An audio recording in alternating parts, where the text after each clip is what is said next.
Hey, everybody. We are today reviewing 2 wines that you can find at your local grocery store. Brittany, what do we got? Those will be 2 Cabernet Sauvignons in box form. Well, let's get right into it. Let's go.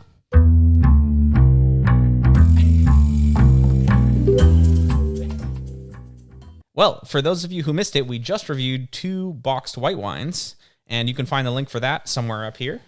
But these are 2 Cabernet Sauvignons, and what do you got in there in front of you, Brittany? So I have the black box version of Cabernet Sauvignon. It's called Deep and Dark.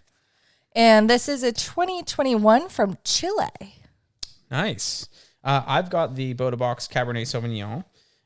It has no info about where it's from or when it's from. Mine comes in at 13% alcohol by volume. What's yours there, Brittany? Similarly, 13% for the black box.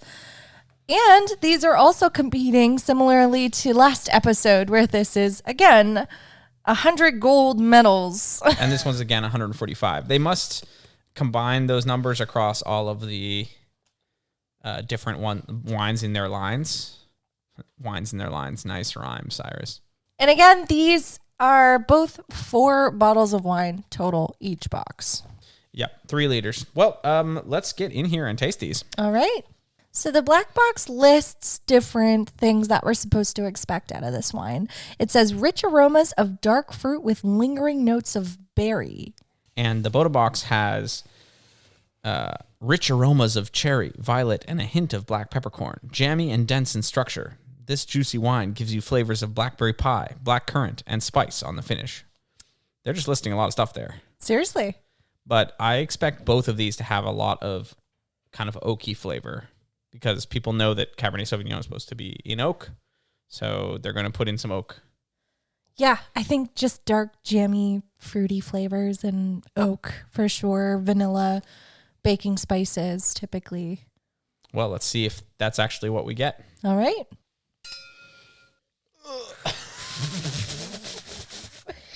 Fake oak. Holy shit. It's like, You're judgy McJudger pants this time. yes, I am. So, Cyrus, what are your thoughts about the black box? Yeah, so this was... Well, actually, for once, I totally agree with their tasting notes. Dark fruit, berries. I think that's totally what I got. It was pretty sweet, but it wasn't dessert sweet. I kind of expected very, very sweet, and it wasn't too bad. However, and this is a big however, the nose, it just assaults you with so much fake oak. Craziness. Just like they're like, pow, we're getting you. Maybe the most that I've had, except for maybe 1 or 2 of those bourbon barrel aged wines that we've had.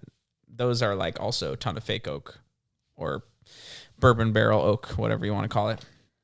But yeah, certainly that was the like overarching thing was the like vanilla and spices on the nose and then berries on the taste. It was once again, spoilers for our last episode, but it was once again my not my favorite of the 2. I think the Boda Box was better. What about you? So my thoughts on the black box, with the description, it's just so vague that it didn't give me everything that I expected. I think I was very surprised by it because how I think of this wine, when I tried it, I was like, it is a big sugary chocolate cake with jam in the middle and some berries on top. Super sugary, very decadent. It's desserty, way too desserty for what it should be. I actually love that description. Yeah, a big chocolate cake with berries on top. Definitely it's got the like chocolate, it's got the or chocolate sweetness, I should say.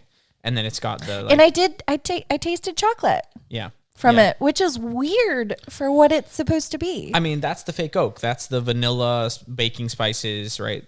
That totally makes sense. Vanilla and baking spices, sure, but chocolate, that feels different.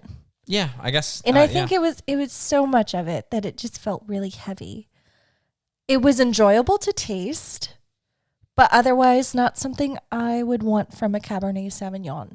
Yeah, so that's definitely true. I will say that I've had a couple boxed wine Cabernet Sauvignon, and on the scale of those, I would actually say this is pretty good. We've been kind of a negative about it.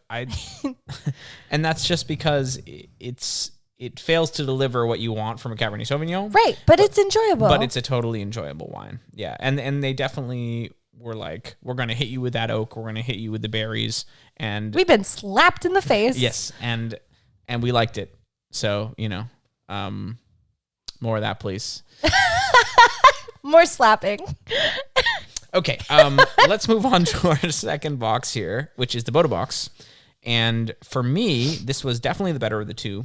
It had a little bit of that oak, vanilla character up front, but it was way more subtle. It let the actual grapes shine through, in my opinion. It certainly had a little bit of the cedar and a little bit of tannin, actually, which was impressive for a cheap wine. Just a touch.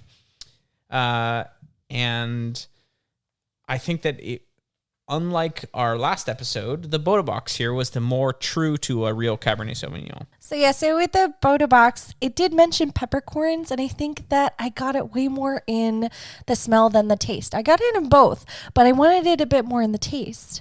And I think that the thickness of it wasn't as viscous as I wanted it to be. Sure, yeah.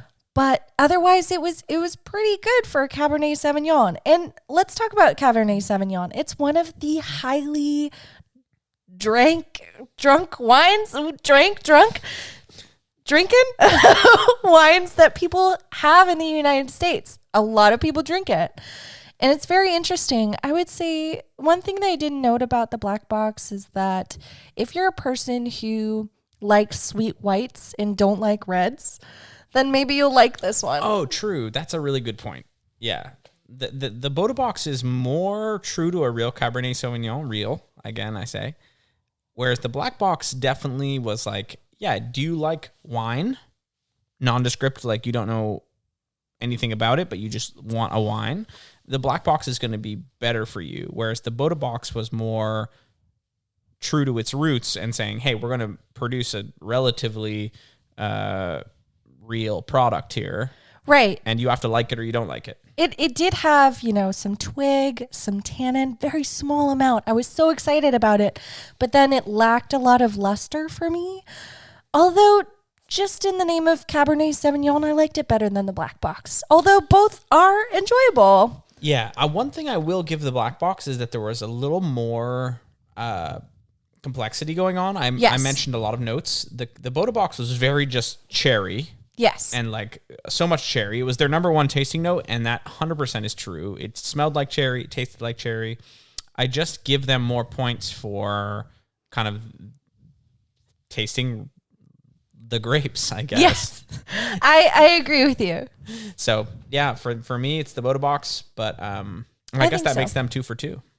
Yeah, I would say so. And they did come in around the same price as well. What, the black box being around $18, $19, and then Boda box around the same. Yep. Again, I think we got them on sale, so $20 normally. We got them on $18, and I think for these I would pay right where we got them. I agree. I wouldn't change them very much. Yeah. Yep. I think that we have gotten a good kind of sampler here of what these different brands offer. If you want a real crowd pleaser, you go with the black box. Right. And if you want something for people who have tasted some wine before and want a more authentic experience, you go with the Boda box. Right. I would agree with that. And what's interesting is that I forgot to mention the black box says it comes from Chile. I got no tasting notes from Chile. No. From what we know with like the peppers, like bell peppers, there was none of that. Yeah, it could have been from anywhere for sure. Well, that's been 2 wines that you can get at your local grocery store. And I'm so glad that we're done with boxed wine. Woohoo! Well, not yet. True. There are roughly 16 bottles worth of it to drink in the next 4 weeks, but we can do it. Yeah, it's going to be a fun challenge. Well, we'll let you know how that goes next time.